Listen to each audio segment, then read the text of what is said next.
All right, let's start off by saying Barak Yahweh, Bahashem Yahushai, Bahashem Ruach Kudash. Welcome to another live lesson. This is just, you know, the oath concerning King Mashah slash David. And pretty much, Elder Pastor did a video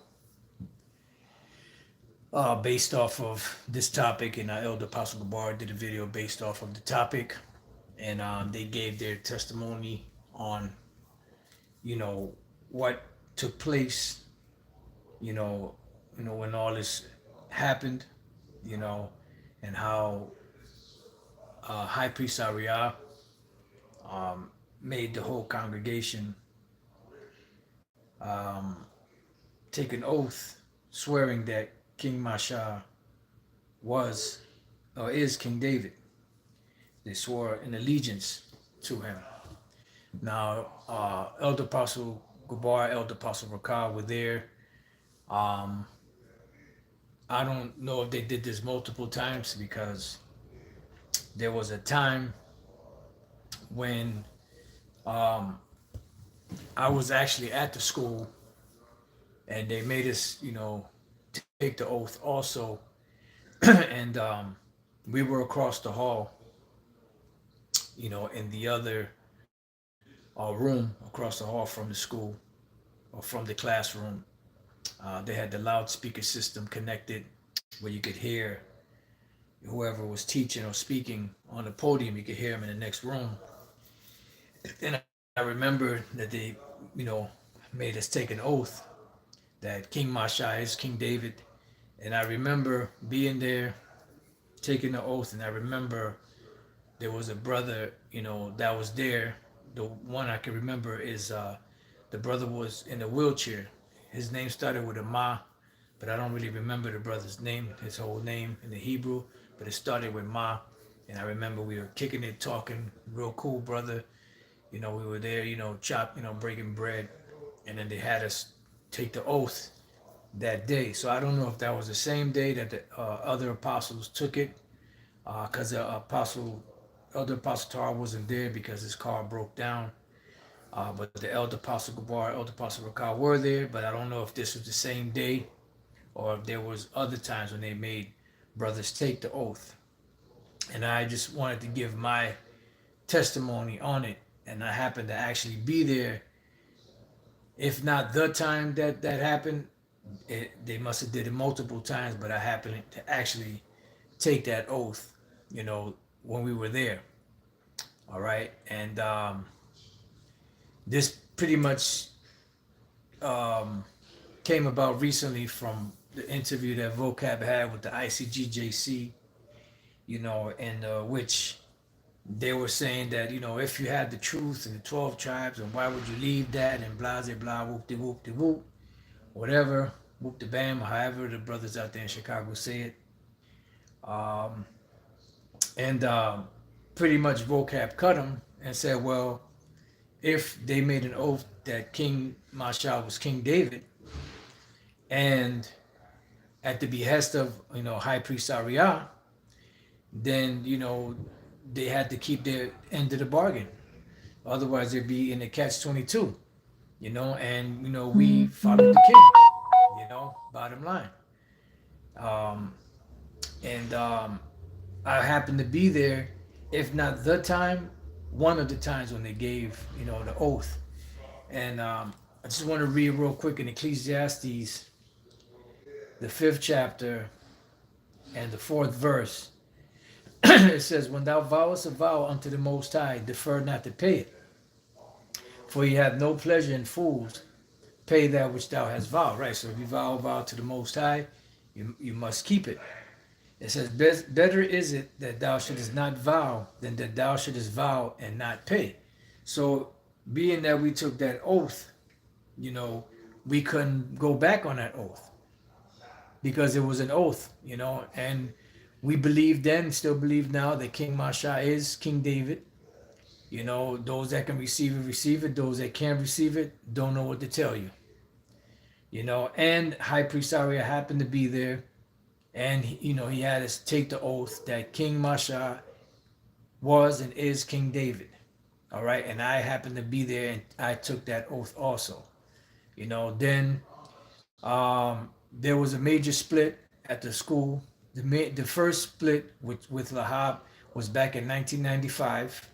That was when the major split happened um, with High Priest Lahab, as he was called at the time, and a whole bunch of men that were with him of the Central Command. They left, with him at that time.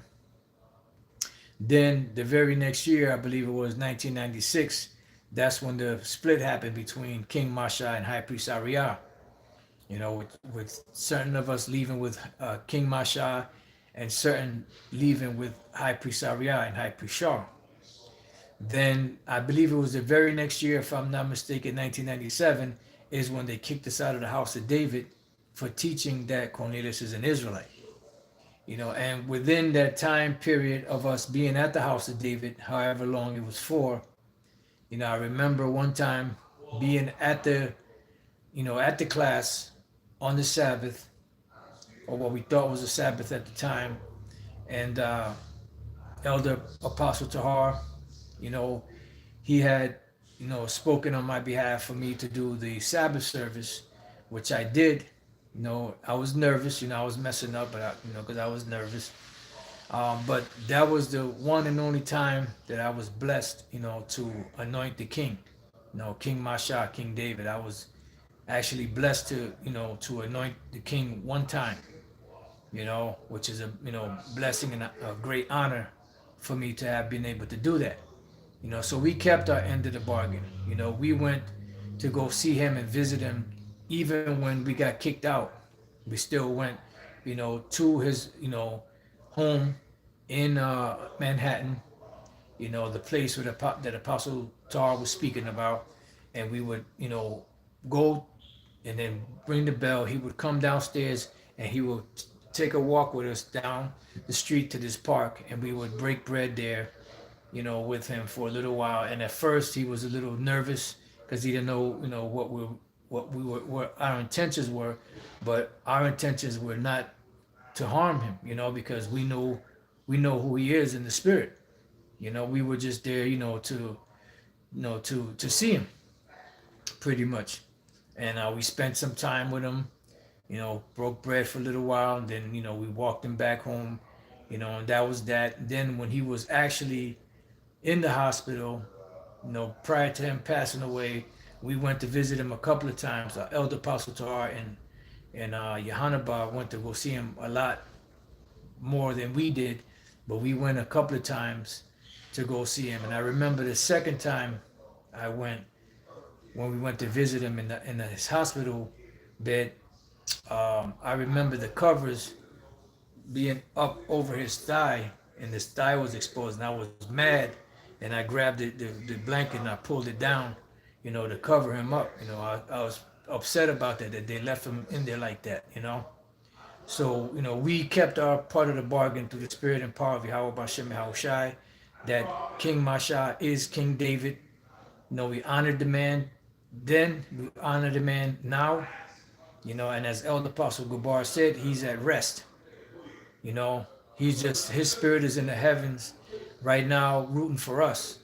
That the Lord hasten the day, for the kingdom to be established so that we can be in the kingdom of heaven. So I want to read a little bit more of this.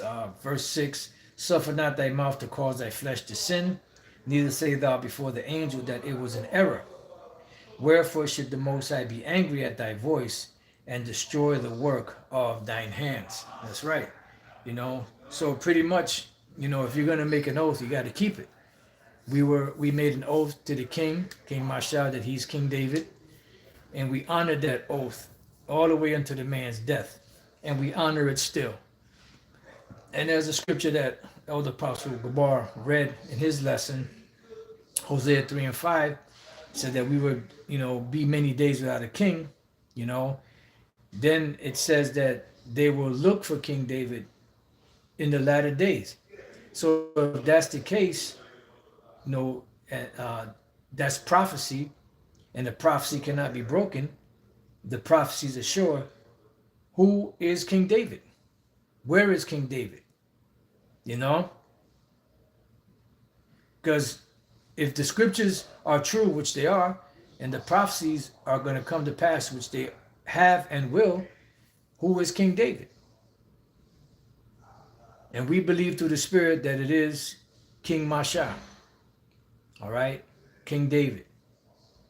You know, another thing too, you have Priest Danyala speaking about, you know, calling, you know, brothers in Great Millstone flunkies, and, you know, tell us, you know, where in the scriptures does it tell you to do 3 videos a week? You know, well, Yahushua said this. He said, he asked the apostle Peter, Peter, lovest thou me? And Peter said, yeah, Lord, you know that I love thee. You know, he said, if you love me, feed my sheep and feed my lambs. How do you feed the sheep and the lambs? By teaching them, by keeping them constantly nourished, you know, in the scriptures. You know, and this is a daily thing. When we go to Hebrews 3 and 13, it says, but exhort one another daily, daily. So that means that how do you exhort? How do you feed the sheep and the lambs? By constantly teaching them. There goes your 3 videos a week, or your 1 video a day if possible. You know, but exhort one another daily while it is called today, lest any of you be hardened through the deceitfulness of sin. But right, because it's a daily thing. And the more that you're involved in something, you know, the more you in tune you get with it. You know, when you can be the greatest boxer in the world, but if you're not training, you're gonna be rusty. You know, but if you are a boxer and you constantly training, even if there's a fight that pops up unexpectedly, you're ready for the fight because you've been training, even though you weren't training for that fight specifically. That's the same thing with this truth. If you're constantly involved in the truth, you know, you don't have to worry about being rusty, you know. Now you may, you know, haven't gone over certain things in a while, so you may, you know, be a little rusty on that particular topic or subject, but as a whole, your mind is already geared for the spiritual battle. When we go to the book of Proverbs, chapter 8, and verse,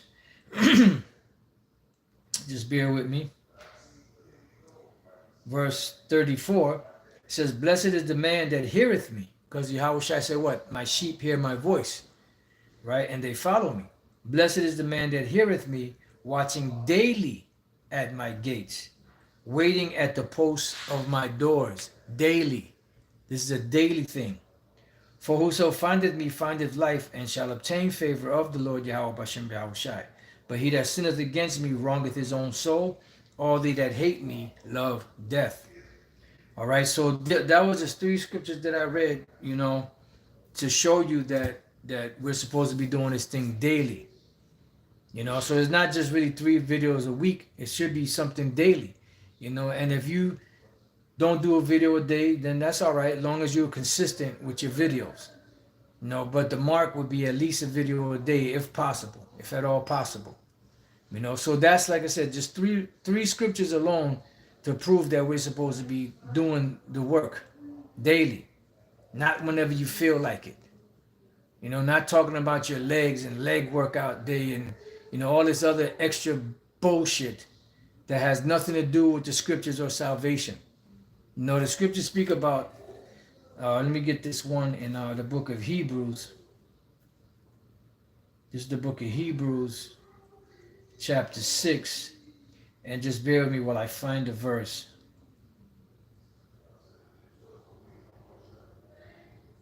Right, Hebrews 6 and 9. But beloved, we are persuaded better things of you, and things that accompany salvation, though we thus speak. So the things that we're supposed to be speaking about are things pertaining to salvation.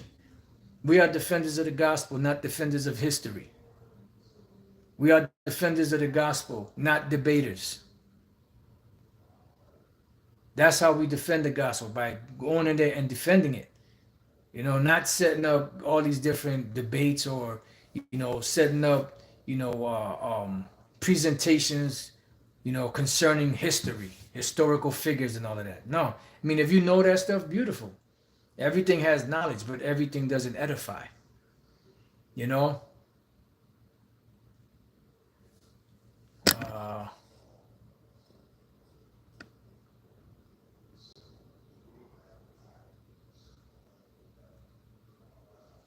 unto you,